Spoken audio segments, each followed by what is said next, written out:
तो thanks just talk invite करने के लिए, ये अपॉर्चुनिटी देने के लिए। मैं शुरुआत करूँगा। आप लोगों की तालियां बताएंगी मुझे कहाँ तक पढ़ना चाहिए। पढ़ने के लिए बहुत कुछ है, तो लेट्स सी। कि वो सुबह सुबह आई मुस्कुराती चली गई, ये मेरी बहुत पुरानी शायरी है और सबसे पहली शायरी है जो मैंने खुद से लिखी थी। कि वो सुबह सुबह आई मुस्कुराती चली गई, नज़रों से नज़रें मिलाती चली गई। कि वो सुबह सुबह आई मुस्कुराती चली गई, नज़रों से नज़रें मिलाती चली गई। और हमने पूछा बादलों से चाँद निकलता है कैसे।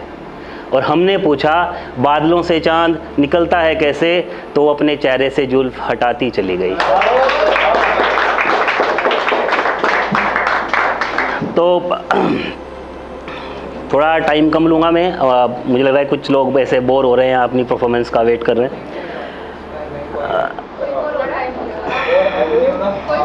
बता देना भाई, अगर आप लोगों को लगता है कि मतलब ख़त्म कर देना चाहिए तो मुझे बता देना। तो जैसे आजकल रमज़ान चल रहे हैं, तो एक ही लाइन लिखी थी मैंने। मेरी तुझसे मोहब्बत कुछ ऐसी है मलंग, मेरी तुझसे मोहब्बत कुछ ऐसी है मलंग, मेरी तुझसे मोहब्बत कुछ उस रोजे सी है मलंग, जिसकी कभी इफ्तारी नहीं होती।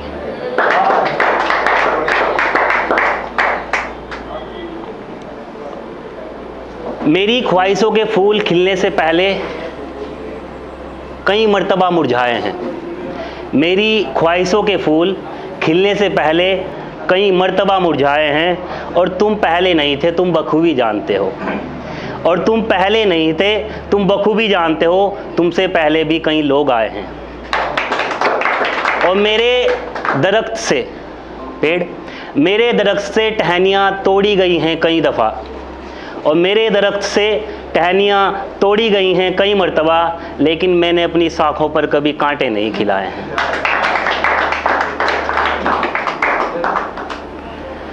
और आजकल सब लिखते हैं, बाप पे लिखते हैं, बेटी पे लिखते हैं, माँ पे लिखते हैं, बेटे पे किसी ने नहीं लिखा।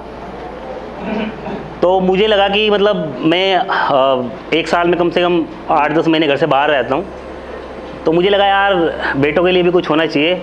तो जितने यहाँ बेटे बैठे हैं किसी ना किसी के, तो अगर आप तक बात पहुँचती है तो आपकी तालियाँ डिसाइड करेंगी कि सही लिखा है या कुछ और उसमें करना चाहिए मुझे।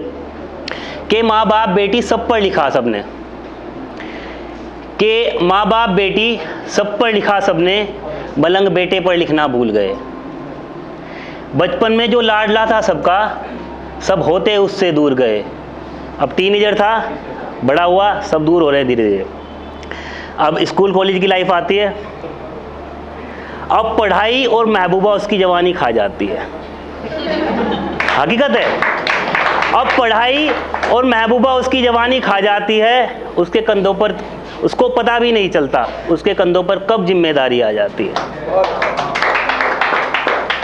और अपनों के लिए, अब पढ़ाई पूरी हुई, अब नौकरी भी करनी पड़ेगी, ऑब्वियसली करनी पड़ेगी। अपनों की खुशी के लिए उसे अपनों से दूर जाना होता है।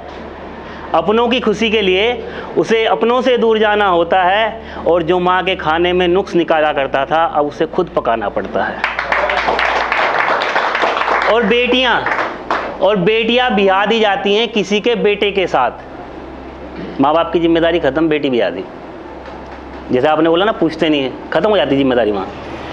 कि बेटियां किसी की बिहा दी जाती हैं किसी के बेटे के साथ। अब वो कुछ हिस्सों में बट जाता है, और वो बेटे के साथ साथ पति और बाप का किरदार निभाता है। जरा सी बात पर जो अड़ जाया करता था, जब अपने घर पे रहता है बेटा तो ऐसे राजा रहता था, जरा सी बात पर जो अड़ जाया करता था, अब हंसकर ताने सहता है। जरा सी बात पर जो अड़ जाया करता था, वो अब हंसकर ताने सहता है। और घर का राजा बेटा बड़े शहर के एक छोटे से कमरे में रहता है।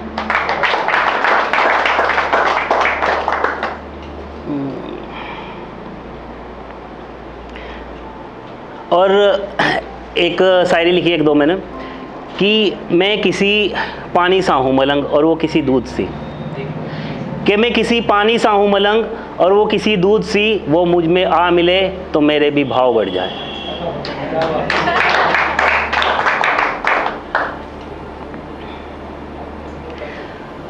और तेरे मैं कई दफ़ा तेरे दिए दर्दों से भर गया हूँ, तेरे दिए दर्दों से कई दफ़ा भरा हूँ मलंग, मगर तेरे सिवा किसी के सामने कभी छलका नहीं मैं।